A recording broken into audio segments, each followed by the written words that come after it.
Hi guys, it's Steve from Disruptive Wealth Creation. Today, we look at Bitcoin and see if it's still a good investment. Watch this video to the end and see why I'm still investing in Bitcoin and see how I am doing it.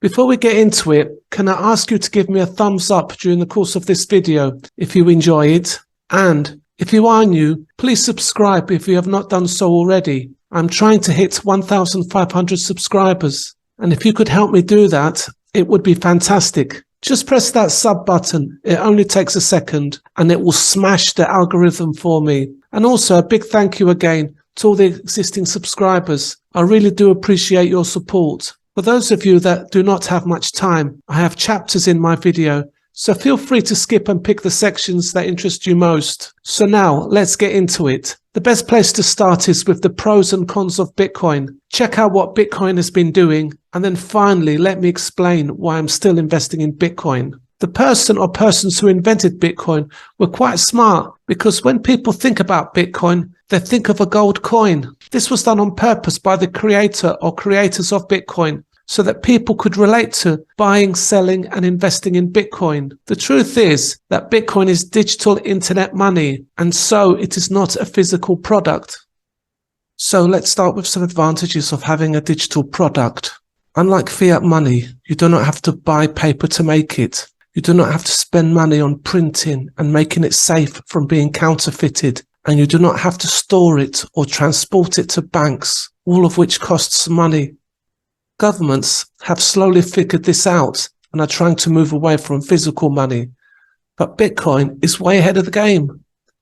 They use the Lightning Network, which makes it easy to send money person to person anywhere in the world at a cheaper and faster rate than any of the established fiat providers like Western Union. The reason Bitcoin is cheaper is that there are no middlemen in Bitcoin. Everybody in the world knows that Bitcoin has a limited supply.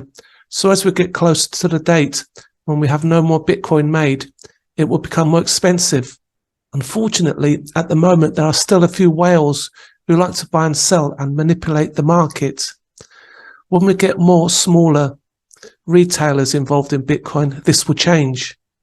Furthermore, some crypto exchanges like Coinbase, who buy and sell Bitcoin, have got themselves into trouble and have been subject to a lot of scrutiny over regulatory issues. Coinbase was in fact recently hacked. But these exchanges are like banks, so stay to the end for more information on this. Likewise, there have been other companies that have committed fraud and have given Bitcoin a bad name. With more government regulation and more government scrutiny, and the economic downturn with higher interest rates and inflation, Bitcoin has dropped in value as investors move their money elsewhere. At one point, Bitcoin was valued at $67.5 thousand per Bitcoin with a market cap of $1.2 trillion. Today, it is around $16,000 per Bitcoin with a market cap of $317 billion. So with all this information, you're wondering why I would still want to invest in Bitcoin. Well, let's start with the volatility issue first. To make a decent return, you have to be in it for the long term.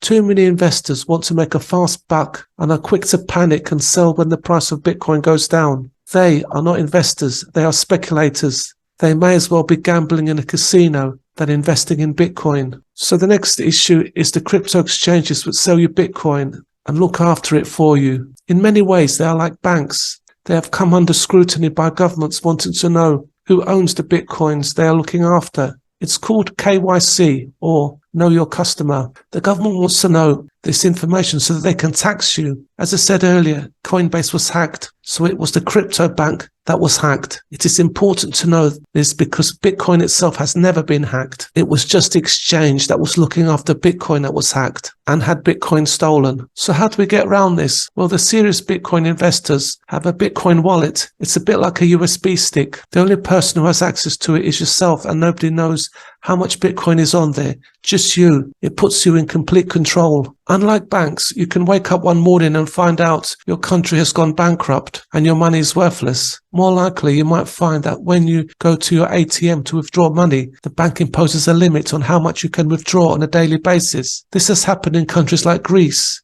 to avoid a panic. So let's think about that. It's your money which you have earned through hard work, and the bank is telling you that they are in charge of your money and are telling you how much they are willing to give you. Sounds a bit like those crazy US Republicans who are telling you that they are in control of your body and you cannot have an abortion. So finally, with my USB stick and in full control of my Bitcoin, which cannot be hacked, why do I still think Bitcoin is a good investment? Well, there's two reasons. One is that we have been here before, where Bitcoin has dropped and then gone back up again. We have seen investors kick themselves in the pants for not having faith in Bitcoin.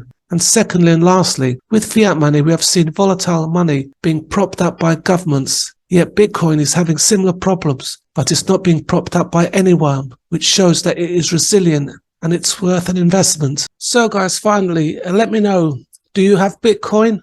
Are you investing in Bitcoin? Let me know what your thoughts and comments are below. Have a great day, and all being well, see you soon.